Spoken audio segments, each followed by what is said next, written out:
দিনাজপুরের হিলি রেল স্টেশনের PW office ভবনের ওপর ঝড়ে একটি গাছ ভেঙে পড়ার পর ভবনটি ক্ষতিগ্রস্ত হয়।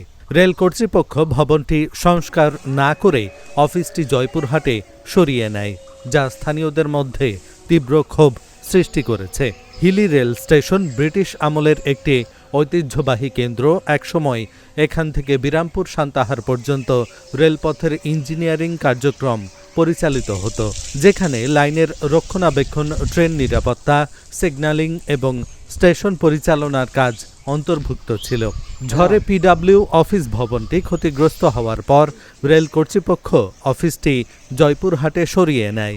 স্থানীয়দের অভিযোগ, রেল কর্তৃপক্ষের অবহেলায় মূল্যবান যন্ত্রাংশ খোলা আকাশের নিচে পড়ে আছে এবং কোনো সুরক্ষিত ভবন না থাকায় এই সম্পদগুলো নষ্টের পথে চলে যাচ্ছে, যা রেলের উন্নয়নকে বাধাগ্রস্ত করবে। এলাকাবাসীর দাবি, দ্রুত পিডব্লিউ অফিসটি হিলিতে পুনরায় চালু করতে হবে। পাশাপাশি হিলি রেল স্টেশনে আন্তনগর ট্রেনের স্টপেজ দেওয়ার দাবি জানিয়েছেন স্থানীয়রা। রেলওয়ে পিডব্লিউ অফিস এটা ব্রিটিশ আমলে নির্মিত। ব্রিটিশ আমল থেকে আর কার্যক্রম এই হিলিতে হচ্ছিল। ইদানিং একটি গাছ পড়ে যাওয়ার পরে অফিসটি একটু ক্ষতিগ্রস্ত হওয়ার পরে এই অফিস বাদ দিয়ে তারা তালা মারে জয়পুরহাটে অস্থায়ীভাবে অফিস করতেছে। তাই আমি রেলওয়ে কর্তৃপক্ষকে আবেদন করব যে আপনারা হিলিতে এই রেলওয়ে অফিস সংস্করণ সহ আপনাদের সকল স্টাফের কার্যক্রম এখানে চালু করেন এবং আমাদের দিবে। তাই রেল কর্তৃপক্ষের কাছে আবেদন, আপনাদের আজকের এই অফিস কার্যক্রম যে বন্ধ করে জয়পুরহাটে অস্থায়ীভাবে করতেছেন, আপনারা স্থায়ীভাবে হিলিতে আসে অফিস সংস্করণ সহ সকল স্টাফের কার্যক্রম এখানে চালু করেন। হিলির অফিস তো এটা হিলির থাকার কথা, হিলির অফিস জয়পুরহাট যাবে কি জন্যে? হিলি এলাকা, এ জায়গায় বিডিআর ক্যাম্প আছে, জিআরপি ফাঁড়ি আছে, সবকিছু আছে, নিরাপত্তা বাহিনী আছে, এই অফিস জয়পুরহাট যাবে কি জন্যে? হঠাৎ করে শোনা যায় যে তারা নাকি হিলি থেকে শিফট হয়ে জয়পুরহাটে চলে যাচ্ছে, কিন্তু এটা তাদের মন গড়া কথা আমি বলে মনে করি। কারণ কোনো অফিসিয়াল কোনো নিউজ পাওয়া যায়নি যে তারা এই হিলি থেকে ছেড়ে তারা জয়পুরহাটে গিয়ে তাদের অফিস পরিচালনা করবে। এক্ষেত্রে আমরা বলতে পারি যে আমাদের হিলিবাসীর সাথে চরম অন্যায় করা হয়েছে। আমাদের রেলের যে ইঞ্জিনিয়ার অফিস, এটা কিছুদিন আগে একটি গাছ পড়ে বর্তমানে অফিসটি বেহাল অবস্থা, খুব খারাপ অবস্থা। তো অফিসটা সংস্কার না করে এখানকার কর্মকর্তারা জয়পুরহাটের অফিসকে বেছে নিয়েছে, যেটা আমাদের হিলির উন্নয়নের জন্য অনেক বড় একটি ক্ষতি। তো আমরা চাই অফিসটা নতুন করে সংস্কার করা হোক এবং কার্যক্রমগুলো আবার চালু করা হোক। যে আমাদের হাকিমপুরে ইঞ্জিনিয়ারিং একটি অফিস ছিল, এটা নাকি বর্তমানে এখন জয়পুরহাটে কার্যক্রম পরিচালনা করছে। তো এখন আমাদের এলাকাবাসীর দাবি যে নতুন করে হিল স্টেশনে জয়পুরহাট থেকে যে ইঞ্জিনিয়ারিং অফিসটা নিয়ে যাওয়া হয়েছে, এটা যেন আবার হিলিতে পুনঃস্থাপন করা হয় এবং ঢাকাগামী ট্রেনগুলো যেন প্রত্যেকটা যেন এখানে স্টপেজ বা থামার ব্যবস্থা করা হয়। যেহেতু এখন নতুন সরকার, এলাকাবাসীর পক্ষ থেকে নতুন সরকারের প্রতি এটা আমাদের একটা দাবি। ইতিহাস ঐতিহ্যের দিক দিয়ে হিলি রেল স্টেশন এখানে অবস্থিত।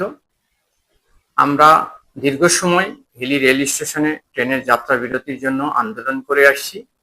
আমরা একটা সম্ভাবনা খুঁজে পেয়েছিলাম যে নতুন সরকার গঠন হয়েছে দেশে, এখানে আমরা মন্ত্রীও পেয়েছি। ওনার হাত ধরে হিলি রেল স্টেশনে যেন সকল ট্রেনগুলো দাঁড়ায়, সেই চেষ্টাটাই কিন্তু আমরা করে যাচ্ছি। কিন্তু ইতিমধ্যে আমরা যেটা জানতে পেলাম যে এখানে একটি ঊর্ধ্বতন উপসহকারী প্রকৌশলী পিডব্লিউ যেটা আমরা বলি একটি কার্যালয় অবস্থিত ছিল। সেই কার্যালয়টি বেশ কিছুদিন আগে এখান থেকে স্থানান্তর করে জয়পুরহাটে নিয়ে যাওয়া হয়েছে। তা আমরা এটাকে একটি ষড়যন্ত্র মনে করছি যে আসলে যখন এখানে হিলি রেল স্টেশনে ট্রেন দাঁড়ানোর একটা প্রক্রিয়া শুরু হচ্ছে, সেই মুহূর্তে এখান থেকে এই অফিসটা সরিয়ে নিয়ে যাওয়া, এটা কিন্তু আমরা ভালো কি চোখে দেখছি না। তাই আমরা সরকার বাহাদুরের কাছে এবং এখানে যিনি মন্ত্রী মহোদয় আছেন তার কাছে আমরা আবেদন জানাই যেন এই অফিসটা আবার এখানে ফিরে আসুক এবং হিলি রেল স্টেশনে সকল ট্রেনের যাত্রা বিরতি যেন দেওয়া হয়। আমাদের এখন টেম্পোরারি অফিস করছি হিলিতে, জয়পুরহাটে, ঠিক আছে। আর জয়পুরহাটে অফিস করার জন্য আমরা করছি এবং উপর মহলের অনুমোদন ক্রমে এখানে অফিস করা হয়েছে। আর ওখানে অফিস বর্তমান ভাঙা, অফিস করার মতো কোনো অবস্থা নাই, অফিস করার মতো অবস্থা নাই। এবং একটা সমস্যা আছে, কোনো গাড়ি ওখানে থামে না। হ্যাঁ, রেল ভাঙলে পরে বা কোনো মালামাল পাঠাতে হলে ওখানে কোনো ইয়ে নাই, স্টপেজ নাই গাড়ির। সেই জন্য আপাতত আমরা জয়পুরহাটে অফিস করছি এবং জয়পুরহাটে আমাদের মিডিল পয়েন্ট, ঠিক আছে। আচ্ছা, সান্তার থেকে গ্রামপুর পর্যন্ত মিডিল হচ্ছে গিয়ে জয়পুরহাট, এবং সকল গাড়ি স্টপেজ আছে ওখানে। হ্যাঁ, আর সবচেয়ে বড় কথা হচ্ছে আমাদের হিলি অফিসে অফিস করার মতো কোনো অবস্থায় নাই এখন। অফিস ভাঙে, অফিসের উপর গাছ পড়ছে, গাছ পড়ে ভাঙে অফিস করার মতো অবস্থায় নাই।